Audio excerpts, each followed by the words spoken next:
Hello and welcome to the Transcendence Succeed Show. I'm your guest host, Megan North. I would like to thank our wonderful sponsors of the show, Quantum Awakening, Voyage of Transcendence, myself, and our lovely guest who paid to be featured on the show today. So today I am joined by a beautiful and an incredibly inspiring woman who I have known for quite a while now. Elizaveta, or known as Lisa, is an integrative medicine, trauma therapist, holistic kinesiologist, and multidimensional healer. Lisa empowers individuals to reclaim balance in their lives by addressing emotional suppressions, limiting beliefs, spiritual disconnection, and physical nutritional misalignments. Her unique approach integrates ancient healing wisdom with modern therapeutic practices, creating a deeply personalized and transformative path for her clients. Working with a global clientele, Lisa is known for her compassionate and nurturing presence. She holds a safe, non-judgmental space where healing can unfold, empowering clients to release limiting patterns, heal deeply held wounds, and align with their highest truth and purpose. Lisa's trauma therapy combines traditional counseling, NLP, so neuro-linguistic programming, and her intuitive gifts of active listening, empowering belief recording, and empowering deep recoding and compassion. Lisa's area of expertise are emotional healing, nervous system regulation, energy medicine, physical and emotional alignment, and soul activation. The work not only addresses challenges, but also focuses on helping clients embrace their joys, awaken their creative potential, and live with presence and purpose. Lisa believes that healing is more than resolving pain. It is expanding into the fullness of who we are meant to be. Her mission is to guide individuals in reconnecting with their true essence, embracing their unique gifts, and living a life of balance, love, and wholeness. Welcome to the show, Lisa. I've been really looking forward to this conversation. Thank you so much for having me. I'm really excited for this conversation. We're going to play. Yeah, definitely. How does it feel when you sit there and you listen to all the amazing things that you do? It's beautiful to hear it because, being in this journey, we are leaders. You and I are leaders of our craft, of our mission. And to hear that, it just brings me back into the present moment, and it inspires me to continue doing this work and to continue to follow my heart and the guidance that comes within. So thank you so much for reflecting that back to me. Yeah, beautiful. It is. It's really lovely, isn't it, when you hear someone else talk about all of the things that you do and the work that you do with your clients, because you think, oh yeah, actually, yes, that's all the amazing things that I do. 100%. There's so much that goes into what we do. And so yeah, just to kind of sit back and be in that stillness point and to really reflect on it is just a really beautiful confirmation and validation. And sometimes we need to give ourselves that validation. So definitely, definitely. So you teach that pure presence is the key to self-liberation and that love is the foundation for healing. I love this.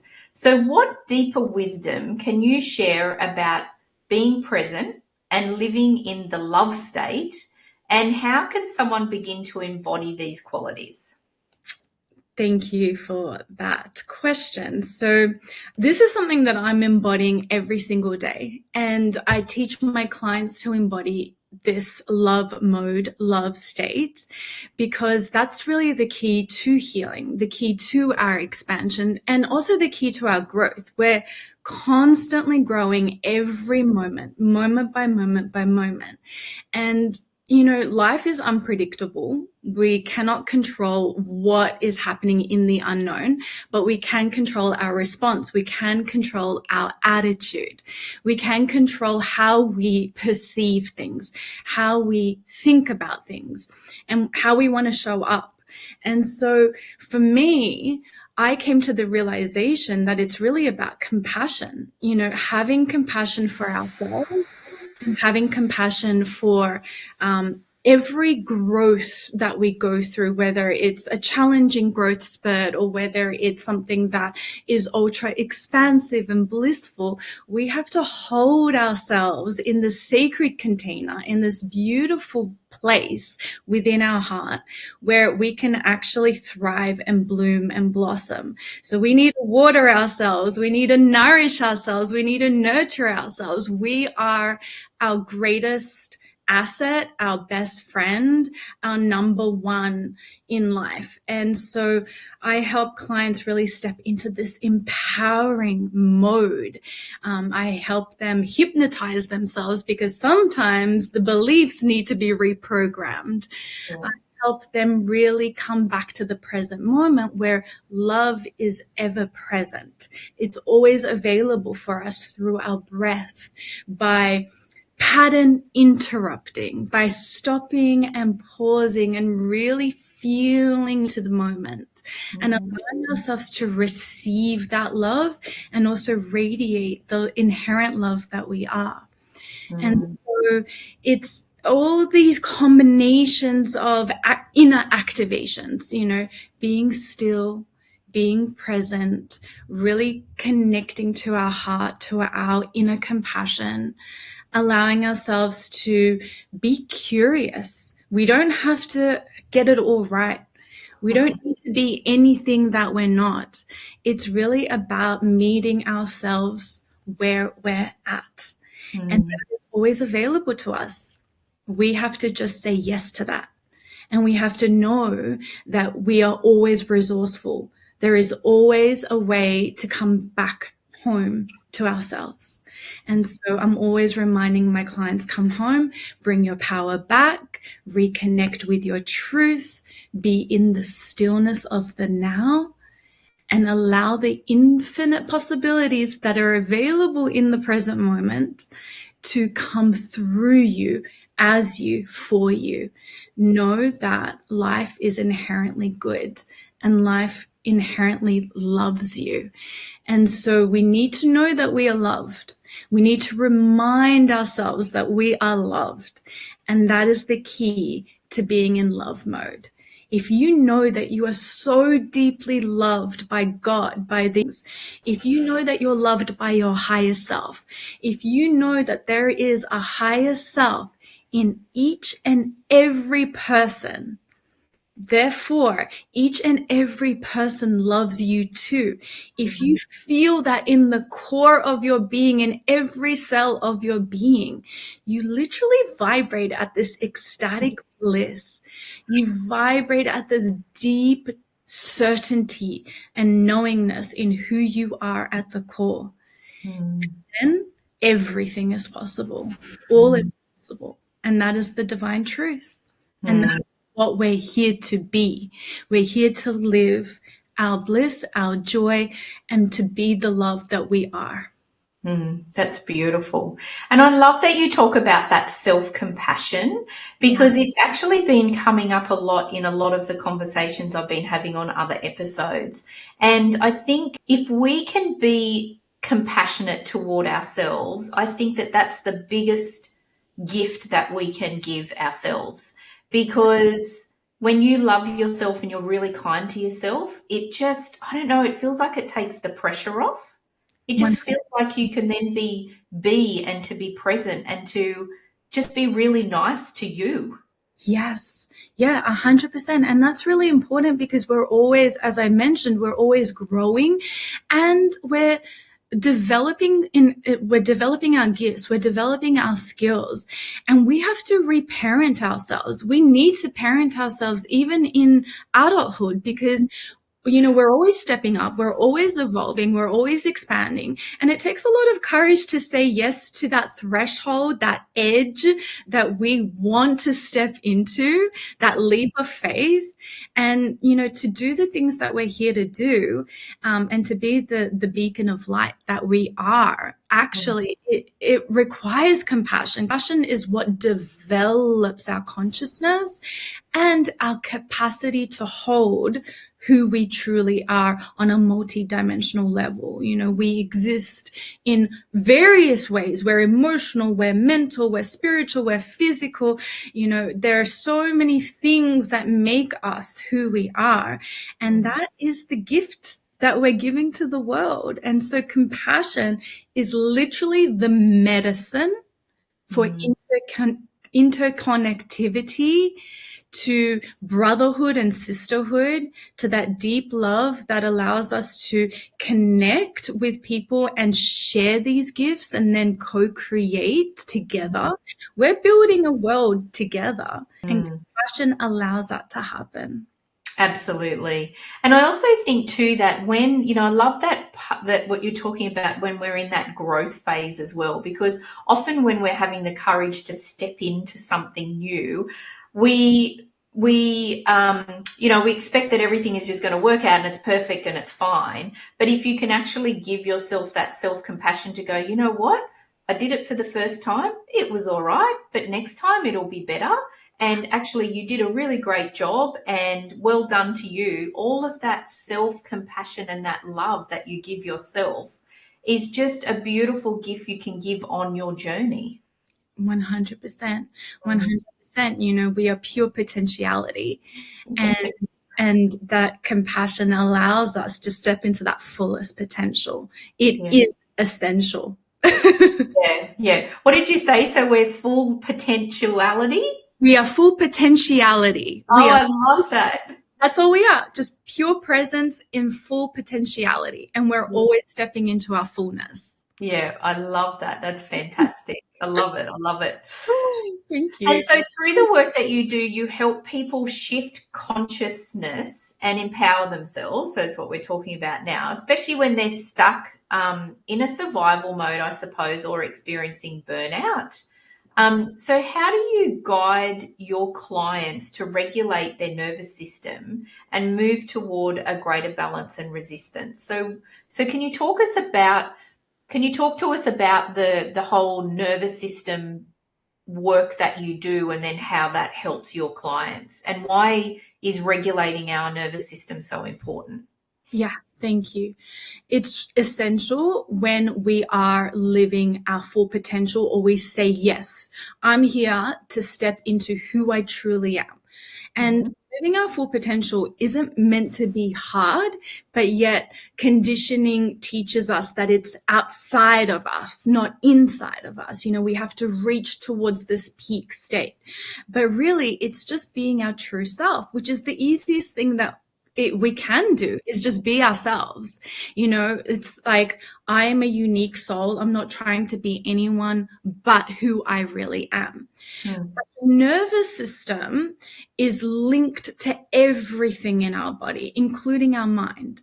And so if we have a lot of conditionings and limiting beliefs due to past traumas, or just in general, there's a lot of conditioning in society and culture that we sometimes need to shed. I mean, not even sometimes. majority of the time we need to shed our conditioning to really find the core of who we are on a soul level. Mm-hmm.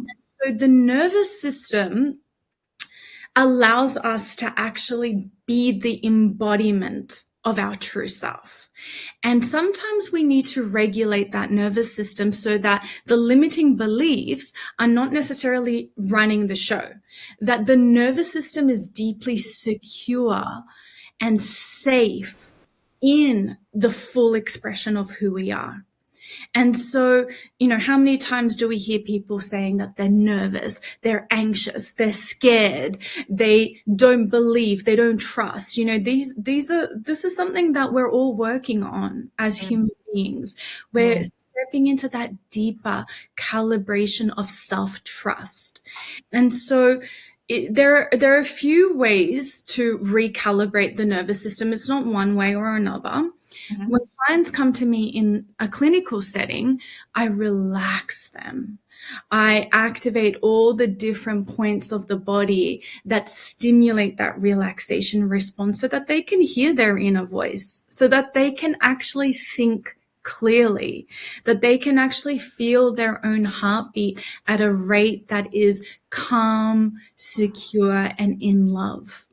Mm-hmm. And in kinesiology, the social nervous system is the nervous system where we're in bonding, when we're in love, when we're in care, when we feel cared for. That's the social nervous system. It's the connected nervous system.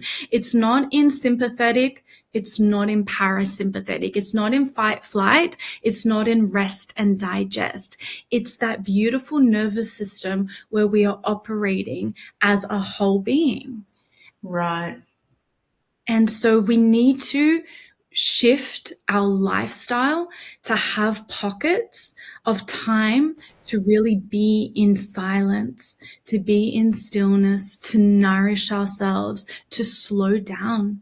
It's all about slowing down, to stop and smell the roses, to enjoy every bite as we eat, to really feel our bodies and to connect with the language of our bodies.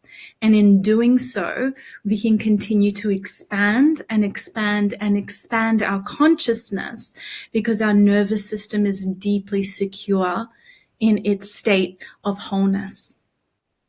Wow. And Lisa, it's so funny because I've just had an aha moment when you were talking about that, because when you said that the nervous system, it's safe, and I realized then that when our nervous system is activated, it's because when we don't feel safe.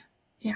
I've just had this aha moment of, the fight or flight, or I'm nervous about something, I'm going for a job interview, or I'm nervous about my relationship, or whatever it is.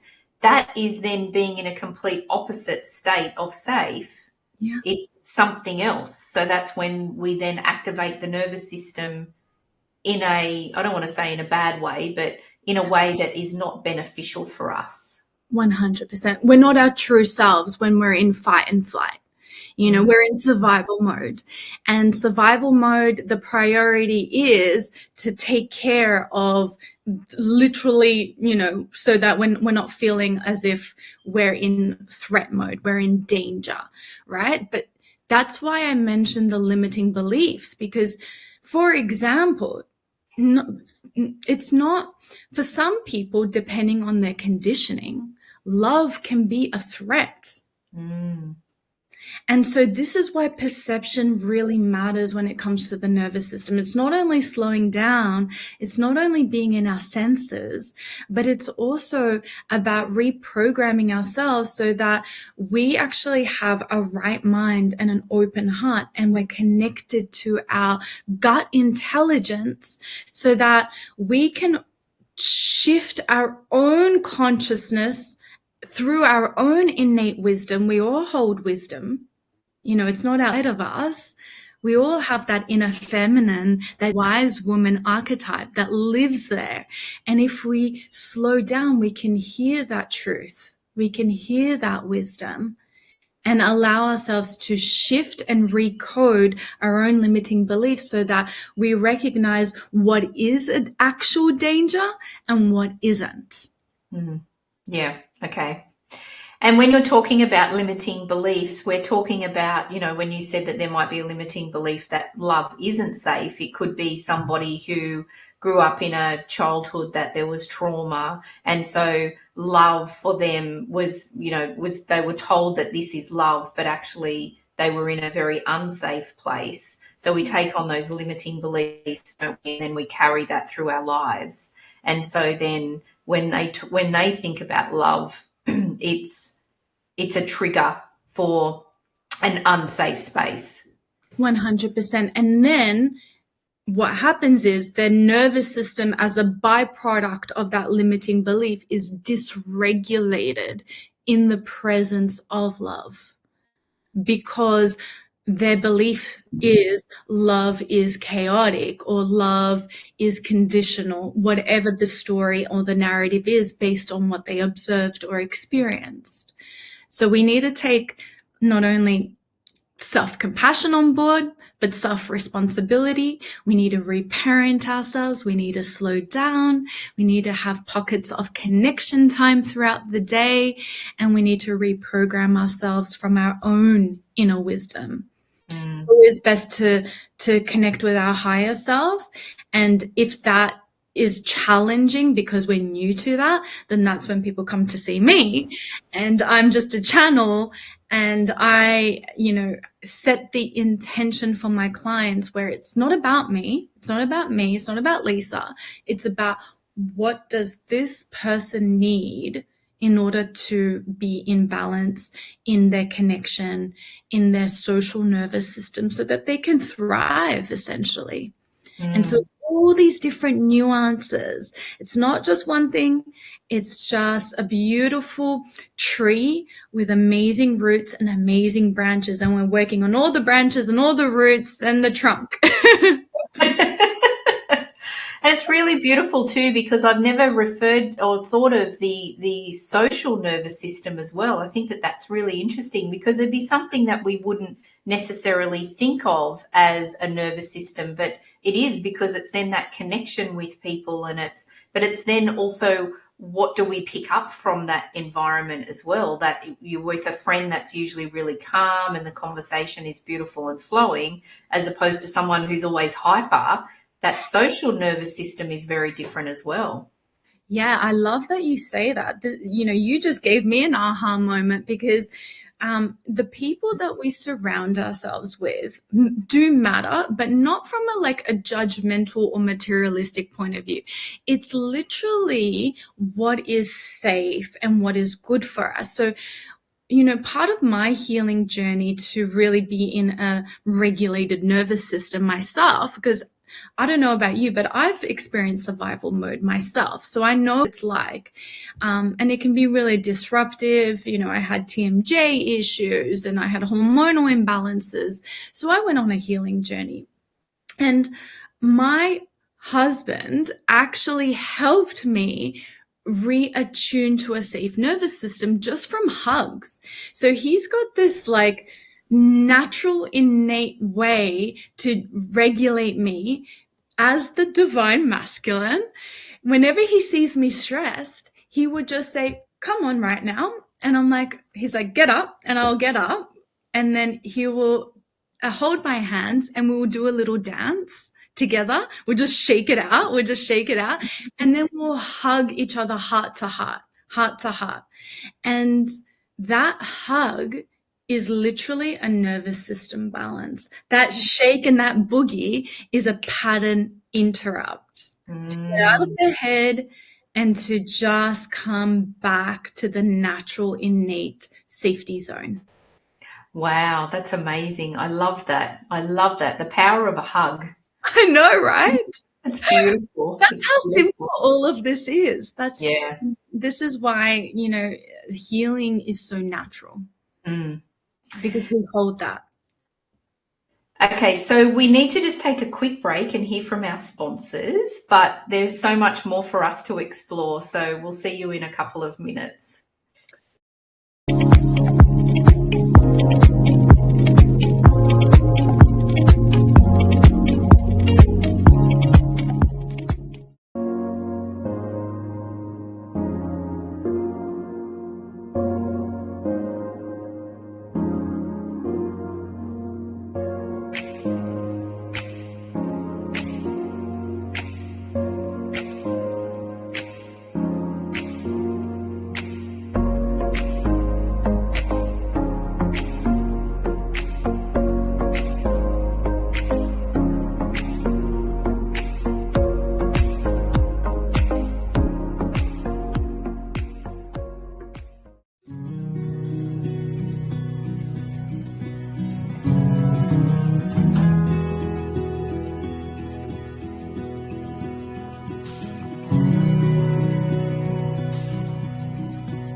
Welcome back, everybody. Lisa.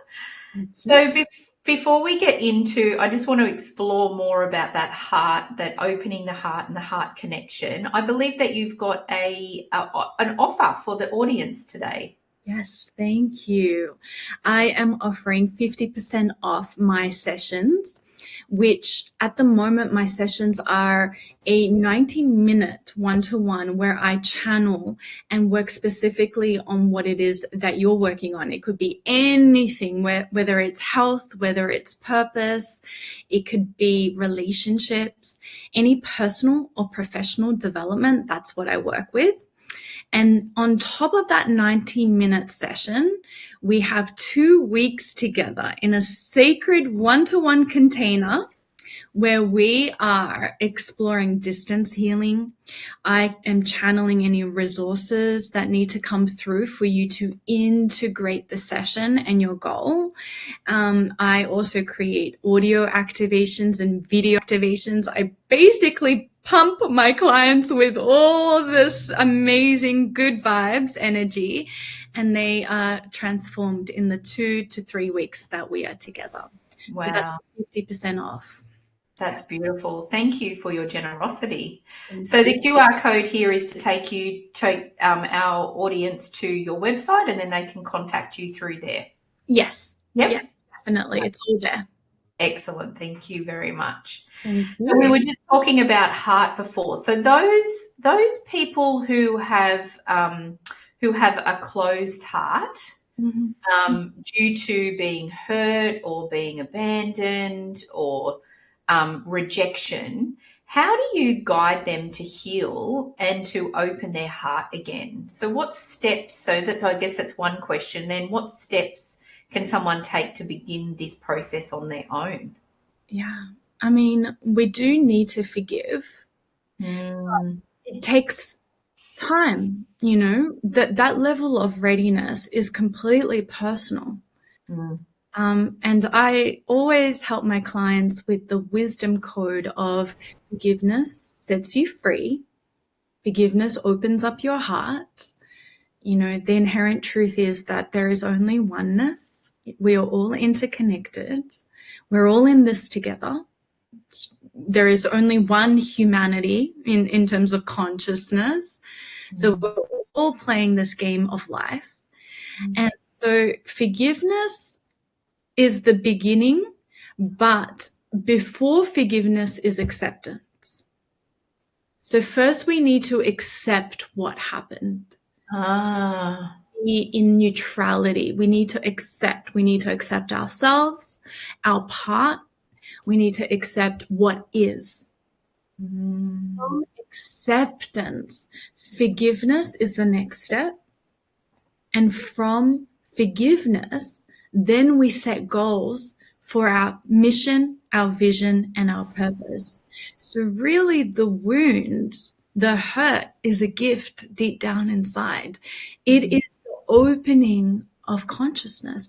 It is where the light comes in. It is where we realize our transcendent nature.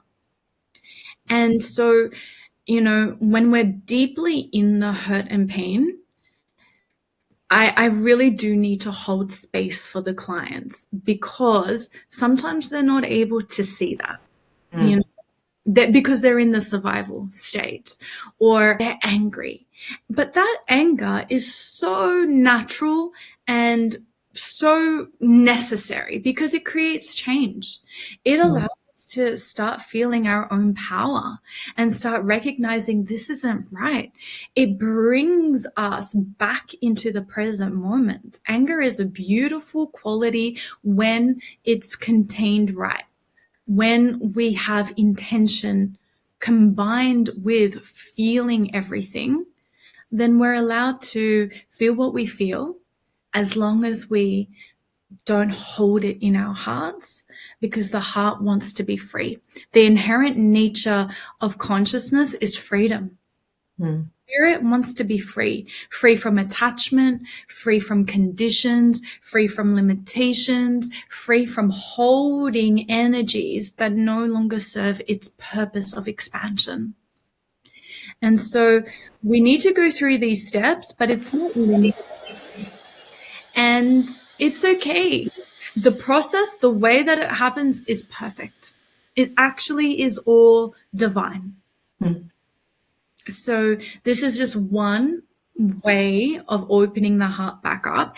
And by the end of the journey, which sometimes can take years depending on the situation, we always come back to our inherent love. We always come back stronger, more purpose-driven, more connected. There is another side to that pain. And I know it's beautiful because it really ties back into that self-compassion as well, doesn't it? Because I know myself, when I have forgiven a situation and given myself that forgiveness, I feel like it's the biggest gift that I can give myself. Yes. Because it releases me, it clears me, it's just so powerful to be able to forgive a situation, because it unlocks you and it creates freedom for you. 100%. And we need to be very connected to it, because it's so easy to say, I forgive, I forgive, I forgive, but that might be a bypassing. You know, we need to really be in the stillness and the presence of true forgiveness from the heart, giving forth forgiveness, giving forth love to ourselves and to the truth. And the truth is that we feel a lot better when we don't have any hard feelings, when we're not in resentment. Resentment is really a protective mechanism, but protection locks us out of the flow, the interconnectivity of all that is. All the blessings and the miracles are blocked because we're in this bubble of resentment. It's just a projection. We're resenting ourselves. We're angry at ourselves. We're hurt within ourselves. And so sometimes we also need to take not only the intention, but we need to take that energy that we're projecting out onto the screen of life or onto another person, and we need to replace it with a mirror. We need to look ourselves in the eyes through compassion, and we need to recognize, I'm learning something from this situation.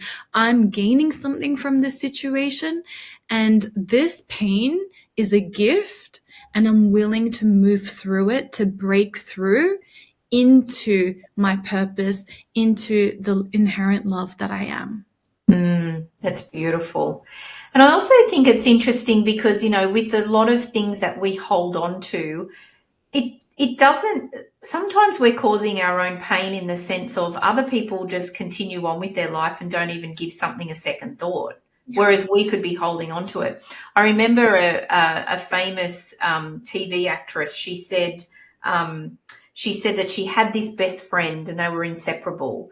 And when they were going through college, they were best friends, and then they had a bit of an argument and they just never spoke again. And so for 35 years, this woman agonized over this whole fight and the conversation and all of that sort of stuff. Yeah. And she bumped into this woman 35 years later and said, oh my gosh, and you know, that argument that we had, and her friend had no idea, no recollection, didn't remember it. She said, oh, we just all of a sudden, my dad had to move out of town and we had to move quickly, so I just didn't have time to tell anybody, and we moved. So there's this woman holding on to this for 35 years. Wow. Whereas the other person is just living their life without even any knowing about it. I love that you say this as an example, because this is very, very common, right? And so it's about perception and understanding that nothing is personal. That's one of the key pillars. This is the reason why I'm only doing one-to-ones at the moment, because there's just so many different nuances, as I mentioned before, relating to all of this. It's not so simple. It's like, well, it's not personal, babe, you know? And when I say that to a client, the client's like, are you sure? And I'm like, yeah, it's really not personal. People are operating from their own level of consciousness, their own conditioning, their own perception. And we have a responsibility to come back to love. Yeah. And so do we have that courage inside of us? We all do, to actually do the thing that we know we need to do. And what is that?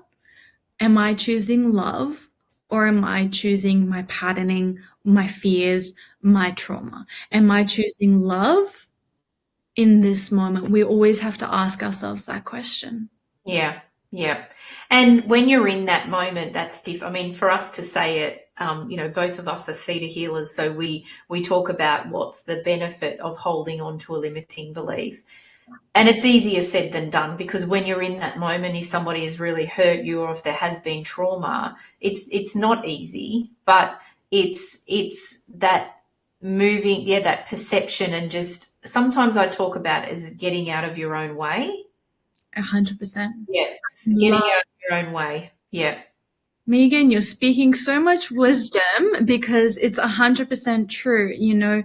Some of the work that I do is with the really dark stuff, like abuse. So it's really like I really have to hold my clients and have so much compassion. Because some of the issues that we're working with are betrayal and childhood trauma and family secrets and all the stuff that we don't want to deal with.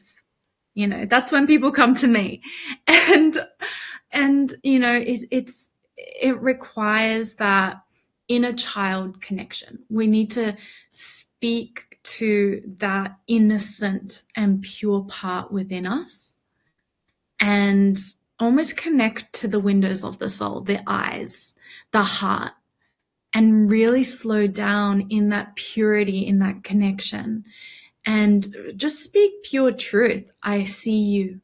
I get you. I understand you. I'm with you.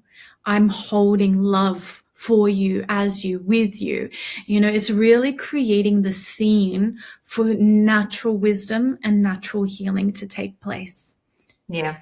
Yeah. And that's where all that self-compassion then comes into, doesn't it?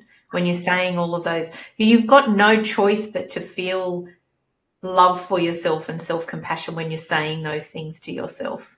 100%. And then in situations such as abuse, then it's like, okay, I went through that situation. I'm going to integrate the wisdom. I'm going to make a decision. A decision making is part of it. Make a choice, make a decision to be different, to learn differently, to show up differently. And I'm going to make a promise to myself to never, ever, ever betray myself again, to never abuse myself with limiting beliefs or keeping myself small, or even a self-dialogue that isn't expansive and loving, right? So it's like we take what happened and we turn it into power. We turn it into fuel for a life that is truly sublime and magnificent and in alignment to who we really are. Yeah, that's beautiful. It's really beautiful.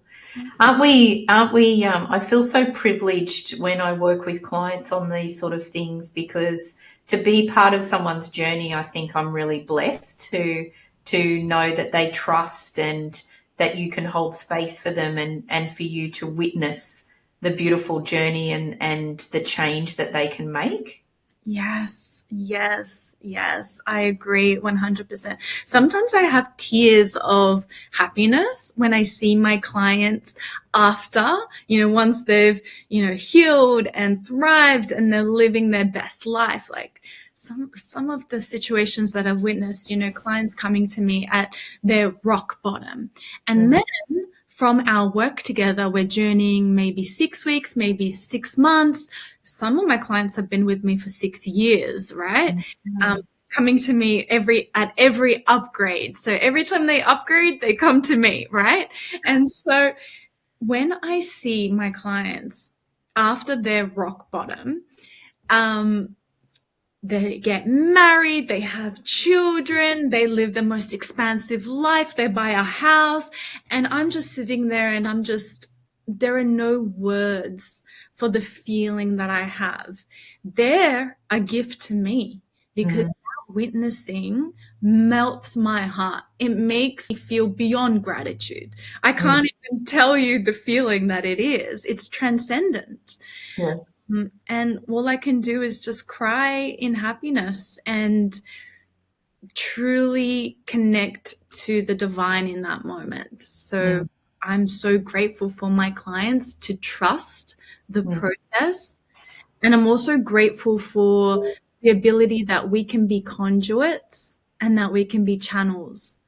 Because sometimes when you said getting out of my own way, that's essentially us being channels for something far greater than ourselves to move through us and to allow the process to take place naturally and organically. Yeah, absolutely. And that's what I often say to my clients, and also when I'm doing angel card readings and things. Like I'm just the channel. This isn't me. You're doing the work when you're doing the healing, and we're getting connected from Creator or God or whatever you believe in. We're just there just as a guide for the client. They're the ones that are doing the work. They're the ones that are making the changes. We're just gifted to guide them where they need to go. Yeah, 100%. And it's always divinely led, as in I don't necessarily seek for clients at this point in time, because I know that this work is so sacred. And I'm doing God's work, divine work, that for me, marketing strategy is living my true self. Like, that's it. Yep. Here I am. This is me. These are my gifts. This is what I'm willing to witness. I see you as divine. That's a compassion code. I see you as divine. I see you powerful. Your pure potentiality. You are whole. You are complete already. And it is a divine honor to be in co-creation with you. Yeah, beautiful. I love that. And so in the introduction, I talked about you being working with energy medicine. So working with energy medicine on multiple levels, so emotional, physical, and spiritual. So how does, and we've touched on this, but it'd just be good to maybe give an example of how healing can shift deeply embedded patterns, and how can individuals integrate this into their everyday lives. So is there an example that you could give us of a client that has come to you and how your work has helped them and what has happened to them now? Yeah, this is a good question. Well, so many clients, clients come to me when they're ready, because readiness is it's a thing. It's a thing. They have that internal surge of power born within them or rekindled within them when they're ready to actually create the change. They're ready for that transformation, and they see the vision. The vision is guiding them, the vision of who they are in the whole state, the vision of who they are when they're living who they're meant to be, basically. And so what happens is the moment that we are ignited in that vision or ignited in that pull or that calling to heal, usually stuff comes up for us to work through. All the stuff that doesn't belong into the next version of ourselves, or the next dimension of reality that we're creating for ourselves, or the new timeline, whatever language you want to put it. It's just a shift in consciousness, therefore a shift in reality. Yeah. And so, I have some clients that they don't believe in themselves. So they don't feel confident. They don't feel, traditional psychology will say that it's low self-esteem or low self-worth. But I don't believe in that, because I also recognize that, we've gone through these certain circumstances in life where we've been conditioned. And so we essentially just need to reignite the inherent worth and the inherent confidence that already lives there. So all I'm doing is activating, unlocking the dormant and the latent potentials that already exist in each and every one of us. But sometimes we need to process an emotion. Sometimes we need to reprogram a limiting belief to get there. Sometimes we need to come back into the nervous system and get the nervous system out of that anxiety mode or that fight and flight. So it's a combination of holding space for all of those things at once, plus the spiritual, which is connecting to the divine love that is ever present, omnipotent in all moments of life, in every moment of life. And so I have this multidimensional ability to do all of the above at once. I'll hold a part of the body. If it's online, then I'll hold the space. I'll hold a part of the body, such as the heart chakra, and I'll really focus all my attention on the heart. Then I'll reprogram the client's limiting beliefs by using theta healing, for example. I know how to trust myself. I know how to trust myself. It's easy to trust myself. I have trust myself before, and therefore I can trust myself again. So I'll be working on the heart, reprogramming the mind. Then I will activate the presence that is ever all around us in every moment. And then I'll say, can you feel or see or notice the inherent stillness, the inherent silence that is always available for you? And this will happen all at once, after the programming, holding the heart, allowing them to feel their emotions. So what do you think happens when all of these things are happening at once and awareness is coming online? They're starting to get self-realizations. They're starting to recognize that they have all the answers within them. And then I use tools such as tuning forks to then amplify everything. Then I use crystals. Where is it? Then I use crystals to amplify the intentions that we're setting. Yeah. I might even use things from the earth, any tool.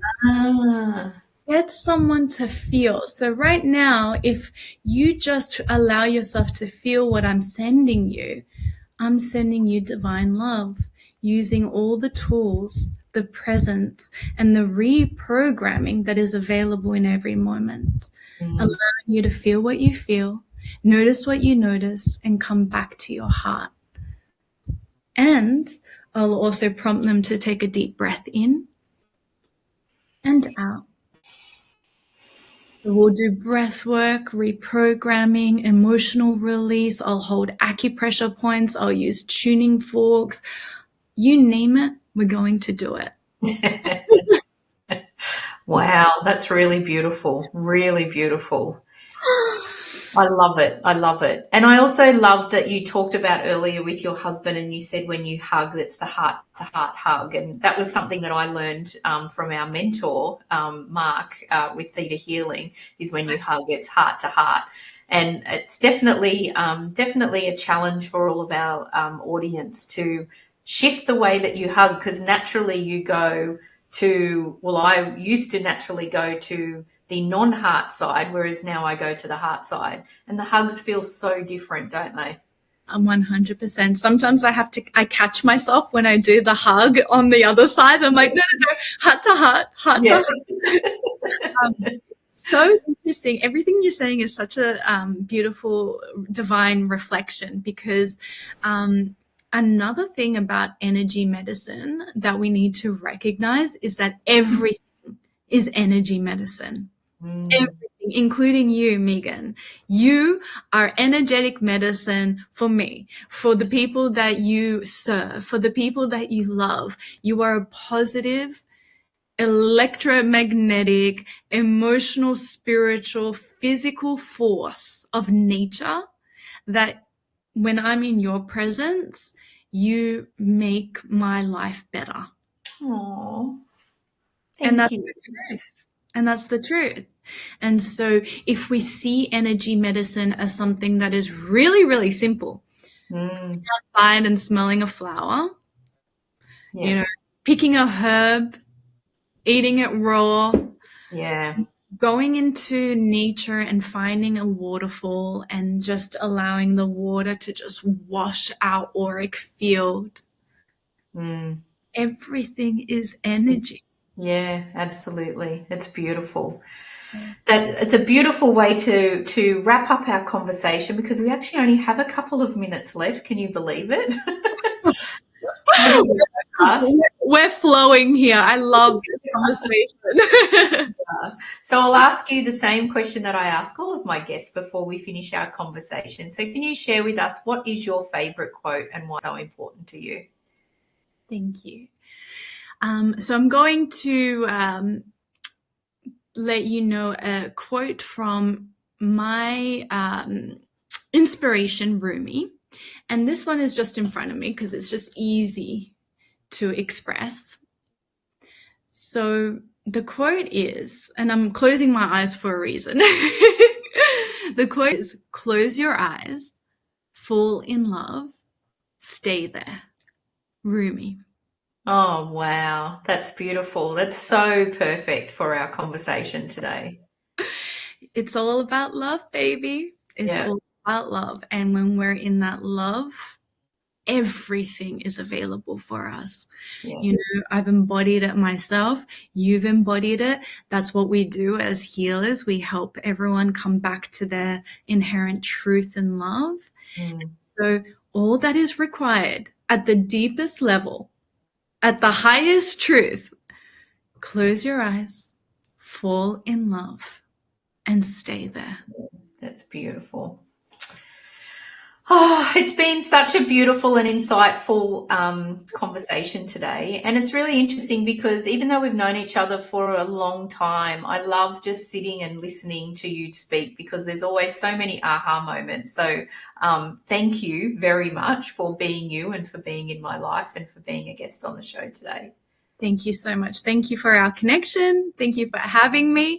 And also thank you for this opportunity, because my intention was that for the listeners and the audience to really be activated and to receive what they are ready to receive, you know, whether it's inspiration or whether it's courage or anything that propels them to make a move.